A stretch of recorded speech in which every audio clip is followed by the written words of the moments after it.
पंतप्रधान नरेंद्र मोदी साहेब आणि त्यांच्या शासनानं मंत्रिमंडळानं जो निर्णय घेतला, देशामध्ये जातगणना करण्याचा जो निर्णय घेतला, त्याबद्दल आम्ही सर्व देशातले ओबीसी भटके विमुक्त अतिशय आनंदित आहोत आणि आम्ही सर्व त्यांचे आभार मानतो आहोत। ताबडतोब तर आम्हाला मोदी साहेबांना भेटता येणं शक्य नाही, म्हणून मी स्वतः जाऊन आज मुख्यमंत्री फडणवीस साहेबांना भेटलो, त्यांना पुष्पगुच्छ दिला आणि आभार मानले आणि सांगितलं की मोदी साहेबांना सुद्धा हे कळवा। याचं महत्त्व एवढं आहे।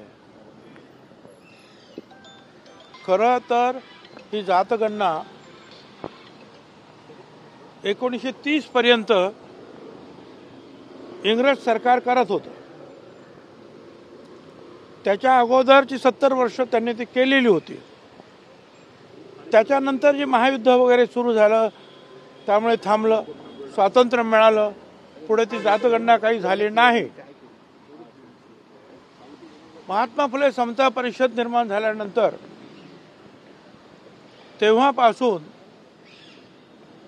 जातगणना करा हा आमच्या प्रत्येक रॅलीमधला पहिला नंबरचा आयटम आहे। मग तो दिल्लीतल्या रामलीला मैदानावरचा असेल, गांधी मैदान पटनाचा असेल, जयपूरचा असेल, हरियाणा असेल, गुजरात, उत्तर प्रदेश, महाराष्ट्र, सगळ्या ठिकाणी आम्ही सांगायचो की जातगणना करा। याचं कारण असं आहे, कारण ओबीसीचा जरी आम्हाला आरक्षण मंडळ आयोगाच्या माध्यमातून मिळालं, तरी सुद्धा काही द्यायचा प्रसंग आला महाराष्ट्र शासनातर्फे किंवा कुणाही तर्फे, कुणी कोर्टात जायचं आणि हे असं देऊ शकत नाहीत, यांचा एम्पिरिकल डाटा नाही। मागच्याच वर्षी आपण पाहिलं, सुप्रीम कोर्टामध्ये खानविलकर साहेब त्यांनी सांगितलं एम्पिरिकल डाटा वगैरे पाहिजे, त्याशिवाय ओबीसीला आरक्षण ह्या तुमच्या झेडपी नगरपालिकामध्ये मिळणार नाही। आता ताबडतोब तो कसा काय डाटा गोळा करायचा? आणि मग 92 ठिकाणी निवडणुका त्याने सांगितलं घ्यायलाच पाहिजे, आम्ही त्या घेतल्या। पावसात 0 आरक्षण आम्हाला मिळालं। त्या अगोदर सुद्धा आम्ही 2010 मध्ये सुप्रीम कोर्टात समता परिषद गेली आणि सांगितलं की 2011ला जी जनगणना होणार आहे त्याच्यामध्ये जातगणना करा आमची। सुप्रीम कोर्टाने केंद्र सरकारला लिहिलं की काय म्हणणं आहे तुमचं? नेमकं त्याच वेळेला समीर भाऊ भुजबळ हे खासदार होते, त्यांनी तो मुद्दा तिथे लोकसभेत उचलला आणि कैलासवासी गोपीनाथराव मुंडे आणि मग सगळे उत्तर प्रदेश, बिहारचे आणि इतर सगळे जे आहेत, यादव वगैरे सगळे जे खासदार त्यांनी मदत केली, जे नेते आहेत त्यांनी, पवारसाहेबांनी सुद्धा त्यावेळेला मदत केली मंत्रिमंडळामध्ये। सांगितलं 100 लोक उभे राहिले। प्रणब मुखर्जींनी, काँग्रेसचे मंत्री, त्यांनी येऊन सांगितलं की आम्ही जातगणना करतो आहोत।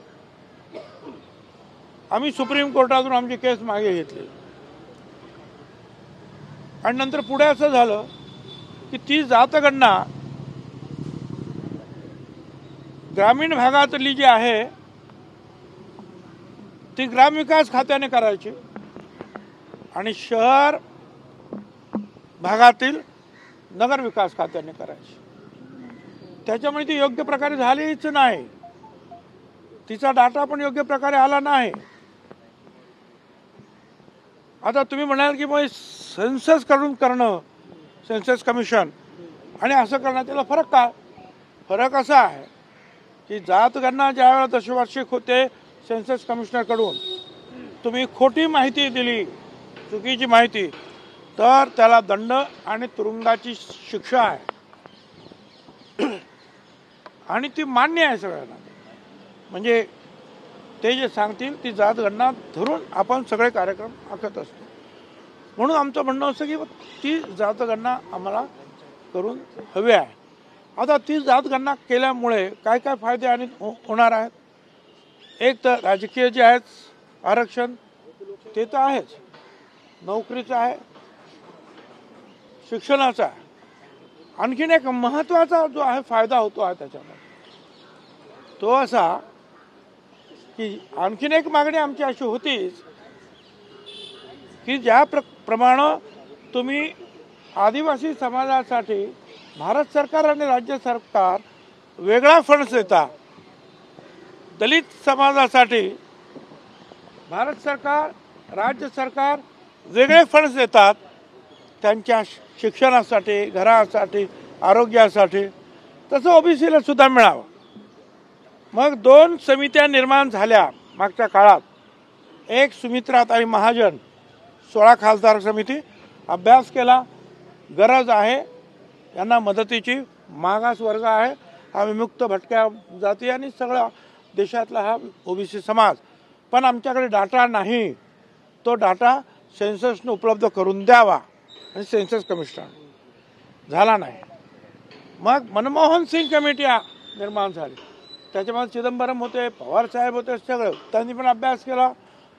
ओबीसीची परिस्थिती वाईट आहे परंतु डाटा नाही, सेन्सस कमिशनने तो निर्माण करून द्यावा.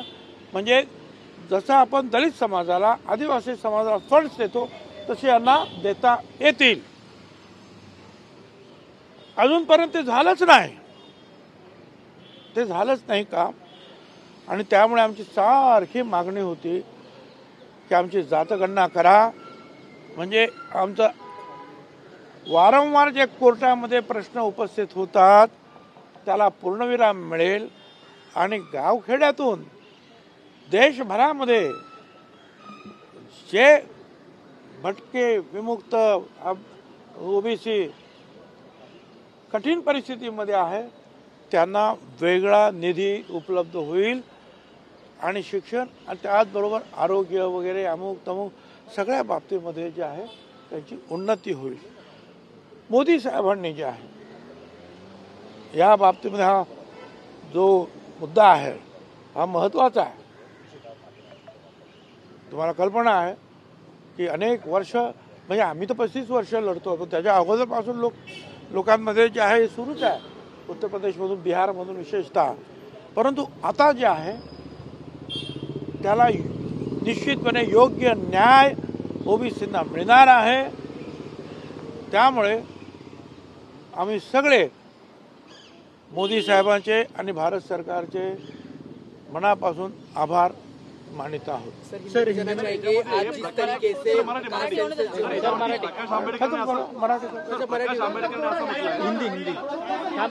आप जरा प्रकाश आंबेडकर हिंदी में थोड़ा माझा म्हणणं है कि मैं हिंदी में बात करूंगा सर. प्रकाश मराठी का जो है खत्म करेंगे भाई. क्या है असं म्हटलेलं आहे का ही एक प्रकारची फसवी घोषणा आहे. अरे आवाज नको रे बाबा तुमचं प्लीज. याच्यामध्ये प्रकाश आंबेडकरांनी असं म्हटलंय की ही फसवी घोषणा आहे कारण ऑलरेडी केंद्र सरकारने सुप्रीम कोर्टामध्ये ऍफिडेव्हिट दिलेलं आहे की आम्ही जनगणना करणार नाहीये आणि ही जनगणना कधी करणार आहे हे असं केंद्र सरकारने स्पष्ट केलेलं नाही. त्यामुळे फसवी योजना आहे. हे पहा, आतापर्यंतचे त्यांनी सांगितलं की नाही आम्ही करणार, परंतु याचा अर्थ पुढे कधीच करणार नाही असं नाही ना. आज संपूर्ण देशामध्ये ही बातमी गेलेली आहे. मंत्रिमंडळाने निर्णय घेतलेला आहे, तो कोणी एकाने नाही सांगितला. आणि फार तुमच्या माहितीसाठी सांगतो, 2000 मला वाटतं 17-18च्या काहीतरी दरम्यान राजनाथ सिंग साहेबांनी सुद्धा सांगितलं होतं येणाऱ्या जनगणनेमध्ये आम्ही जातगणना करू. त्यावेळेला सुद्धा त्यांनी सांगितलेलं आहे. परंतु नंतर तो विषय मागे पडला. आता पुन्हा त्याच्यावर पुनर्विचार झाला आणि ठोस निर्णय घेण्यात आला. आणि प्रकाश आंबेडकर साहेबांना आपण सांगू ना, आपण आहोत, तुम्ही आहात, आपण आहोत, आपण विचारू ना जा की तुम्ही तर आता मान्य केल्यानंतर आता तुम्ही मागे कसे सरता. आपले आपण काय आपला कार्यक्रम काही संपत नाही, आपलं आंदोलन काही संपत नाही. सर, ही मागणी बिहारमधून सुद्धा मोठ्या प्रमाणावरती होती. निवडणूक आहेत म्हणून हा निर्णय झालेला आहे का? किती याचा फायदा होईल सरकारला? अरे बाबा, याचा जो आहे देशभरातली ही मागणी होती. बिहारमध्ये ती मागणी लवकर त्यांनी मान्य केली आणि त्यांनी भारत सरकार करत नाही म्हणून त्यांनी केली. मला असं वाटतं की कर्नाटकने सुद्धा केली. आता एक एक राज्यामध्ये करायला लागलं, प्रेशर निर्माण व्हायला लागलं ओबीसीचं, तसं प्रत्येक राज्य करायला लागलं. मग त्याच्यामध्ये आता सुसंगती येईल आणि ऑथेंटिक अशा रीतीचा डाटा जो आहे हा भारत सरकारकडे गोळा होईल. त्या माध्यमातून तो राज्य सरकारला प्राप्त होईल. महाराष्ट्रात सामाजिक आर्थिक काय याचा परिणाम होईल? मी तुम्हाला आरक्षणाला धरून जो विषय मी सांगितलं ना, म्हणजे हा एक तर जे आहे वारंवार कोर्टामध्ये आव्हानं मिळतात ती थांबतील. काही द्यायचं झालं ओबीसीला भटक्या विमुक्तांना तर कोर्ट फार सुप्रीम कोर्टापर्यंत तुम्हाला माहिती आहे. आणि त्याच्यानंतर आणखीन ज्यादा फायदा जो आहे मी जो सांगितला तो की आदिवासी आणि दलित समाजांना जसे मोठ्या प्रमाणावर निधी उपलब्ध होतात भारत सरकार आणि राज्य सरकारकडून वेगळा, तसा निधी हा भटक्या विमुक्तांनी ओबीसीसाठी आता सर, दिला जाईल. या स्थानिक स्वराज्य संस्थांच्या निवडणुका रखडलेल्या आहेत. ओबीसींच्या राजकीय आरक्षणावरती कुठेतरी दगा आलेली आहे आणि त्यात हा सगळा निर्णय होतोय. ह्याच्यासाठी काय जात न्याय जनगणनेसाठी काय टाइम बाउंड लिमिटेड असणार का? कारण की ऑलरेडी गेल्या 6 वर्षांपासून सगळ्या म्हणजे स्थानिक स्वराज्य संस्थांच्या निवडणुका एक लक्षात घ्या, 2021ला जनगणना व्हायला पाहिजे होती सार्वत्रिक. ती सार्वत्रिक जनगणना झालेली नाही. मग ती कोविडमुळे म्हणा कशामुळे म्हणा, पण आता जेव्हा ती होईल त्यावेळेला ही जातगणना पण त्याच्याबरोबरच होणार. मग राजकीय आरक्षणाचा ओबीसींचा टक्का वाढणार का केंद्रात आणि राज्यात? आमचा राजकीय आरक्षणाचा जो आमचा 27% आहे तो वाढणार नाही, पण तो परत एकदा कन्फर्म होईल. आणि त्याचबरोबर मगाशी मी तुम्हाला सांगितलं त्याप्रमाणे महत्त्वाचा म्हणजे त्यातील जे आमचे ओबीसीतले भटके विमुक्त आणि गरीब घटक आहेत त्यांना भारत सरकार आणि राज्य सरकारच्या मार्फत, तसा दलित समाजाला आणि आदिवासी समाजाला वेगळा निधी उपलब्ध होतो. तो निधी उपलब्ध होणार आहे, हा महत्त्वाचा फायदा आहे. जरंगे पाटील 28 तारखेपासून चला या आंदोलनाचा बस संपलं तुमचं. त्या कुठेतरी आता तुम्ही निवडून हिंदी में जाना चाहेंगे जिस तरीके से जो कास्ट सेंसस है उसका हाल सर सवाल ये है अगर बस बाबा हिंदी में बोलो. चलो फुले चित्रपट बस झालं हो तुझं, बस झालं ना. काय बाकी जरूर नाही का? आता तिथे बायक आहेत ना. कैबिनेट ने सर फैसला कर लिया है कि अभी जाति आधारित जनगणना करनी है. क्या इसको राजकीय परिप्रेक्ष्य में ज्यादा देखने की जरूरत है? सचमुच अब जाति जनगणना से ओबीसी देखिए, जाति गणना जो है ये देखा जाए तो इस देश में नई बात नहीं है. 1931 तक ब्रिटिश सरकार, अंग्रेज सरकार ये जनगणना के साथ साथ जाति गणना करती थी. उसके पहले 60-70 साल में 7 बार उन्होंने की थी. बाद में जो वर्ल्ड वार शुरू हो गया, लड़ाइयाँ सब रुक गया, फिर आज़ादी हुई, नहीं हुआ. हम महात्मा फुले समता परिषद की ओर से 1992 से मांग कर रहे हैं. इसके लिए सारे देश के ओबीसी के हमारे सारे साथी हम रामलीला मैदान पर रैली किए. हम पटना में गांधी मैदान को पूरा भर दिया था रैली के. सब जगह देश भर में हम लोगों ने रैली की और मांग की कि हमको जाति गणना करो, क्योंकि हर बार किसी न किसी कारणवश कुछ अगर मिलता है ओबीसी को, कोई ना कोई कोर्ट में जाता है और हमारा जो है जो भी मिलना चाहिए वो नहीं मिलता है, नुकसान हमारा होता है. तो ये जो हो अब तक नहीं हुआ था, अब जो है हो रहा है, तो इसका फायदा जरूर होगा. एक तो आरक्षण के ऊपर जो 27% है उसके ऊपर जो है आखिरी ठप्पा फिर से एक बार लग जाएगा. 9 जजों के जो है बेंच ने, सुप्रीम कोर्ट ने, मंडल आयोग मान्य किया था, फिर भी उसमें कुछ ना कुछ निकलता. अब ये जाति गणना होगी तो पता चलेगा कि ओबीसी पिछड़े कितने हैं देश में, ठीक है, वो एक बात। तो आरक्षण जो फिर वो पॉलिटिकल आरक्षण हो, वो शिक्षा के लिए हो, वो नौकरियों के लिए हो, वो तो है, मगर और एक फायदा होगा। तो हम चाहते थे कि जिस ढंग से आदिवासी हमारे ट्राइबल समाज को भारत सरकार, राज्य सरकार अलग से निधि फंड्स पैसा देती है, हमारे दलित जो है पिछड़े वर्ग उनको अलग से फंड्स मिलता है, उनके शिक्षा के लिए, उनके आरोग्य के लिए, सारी चीज़ों के लिए हमें भी मिलना चाहिए। तो उसके लिए सुमित्रा महाजन कमेटी 16 MP की हुई, उन्होंने देखा, उन्होंने कहा कि नहीं, हालात बुरी है देश भर में, इनको मदद देने की आवश्यकता है, डाटा नहीं है, सेंसस कमीशन हमको दीजिए। नहीं हुआ। फिर मनमोहन सिंह कमेटी आई, उसमें पवार साहब थे, चिदम्बरम थे, सब लोग थे, उन्होंने भी वही बात कही, सेंसस कमिश्नर तुम डाटा जमा करो, दे दो। नहीं हुआ। पिछले साल महाराष्ट्र में सुप्रीम कोर्ट में अटका सब बात, हमारे खानविलकर साहब थे, बोले भाई डाटा कहाँ, डाटा नहीं था। तो 92 जगह पर जो है छोटी मोटी जो इलेक्शन हुई, हमको 0% आरक्षण ओबीसी को मिला, कुछ नहीं मिला हमको।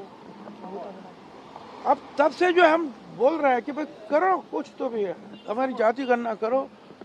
और फिर जो है आज हमको आनंद है, इसके लिए हम 2010 में सुप्रीम कोर्ट में गए थे, मगर समीर भुजबल तब ये थे, सांसद थे, उन्होंने बात उठाई, उसको मुंडे साहब ने, सब लोगों ने जो है, यादव साहब वगैरह ऊपर के जो बिहार के वगैरह सब मदद की।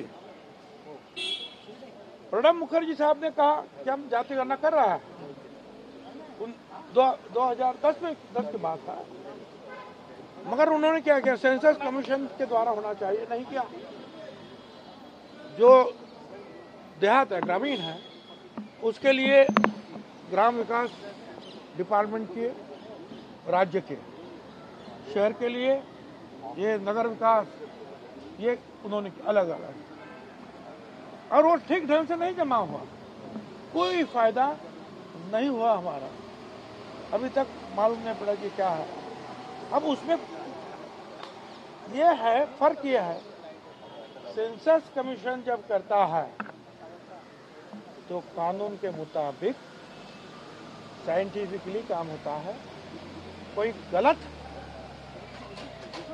जानकारी देता है तो उसको सजा होती है, तो वो ऑथेंटिक है। और ये दूसरा जो किया वो तो ऐसे ही, उसका कोई जो है उसको कानूनी सपोर्ट कुछ नहीं था। अब वो कानूनी सपोर्ट के साथ अब जब भी जनगणना इस 10 साल की नहीं हुई है, अब जब होगी तब उसमें जाति गणना भी 2 सवाल है तो सर। इसका फायदा सारे ओबीसी के जो हमारे भाई बहन हैं, 54% है मानते हैं, अब देखिए शायद ज़्यादा भी बिहार होगा।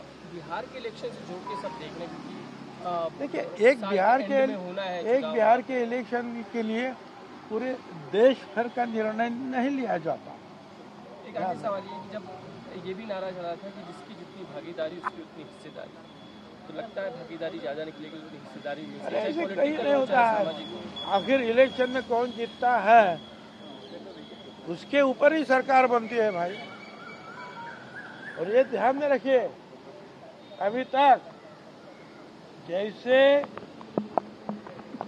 ये हमारे विधानसभा असेंबली और सांसद में दलित और आदिवासी को आरक्षण है इलेक्शन, वो आरक्षण ओबीसी को नहीं है, वो सिर्फ जो है जिला परिषद में है, म्यूनिसिपल कॉरपोरेशन में है। तो सवाल ही नहीं होता है कि कुछ ऐसा होगा, आगे क्या होता होना है वो मैं तो आज नहीं बोलूँगा, वो भी नहीं सकता हूँ, मगर एक कदम जो है इस गरीब लोगों के उन्नति के लिए आगे डाला गया है मोदी सरकार की ओर से, मैं उनको जो है धन्यवाद देना चाहता हूँ। और इसीलिए हमने फडणवीस साहब को जाकर जो फूल दिए हैं, माल्यार्पण किया और कहा कि भाई आपको भी धन्यवाद, और ऊपर जो हमारी बात वो आप उनको कह देना कि हम आपके आभारी हैं। राधाकृष्ण विखे पाटील यांच्यावरती गुन्हा दाखल झालेला आहे. शेतकऱ्यांच्या नावावर त्यांनी कर्ज घेतल्याचा त्यांच्यावरती आरोप आहे. तो ठीक है ना, तो इंक्वायरी होगी क्या, तो इंक्वायरी मध्ये काय होईल ते बघू पुढे. थँक्यू.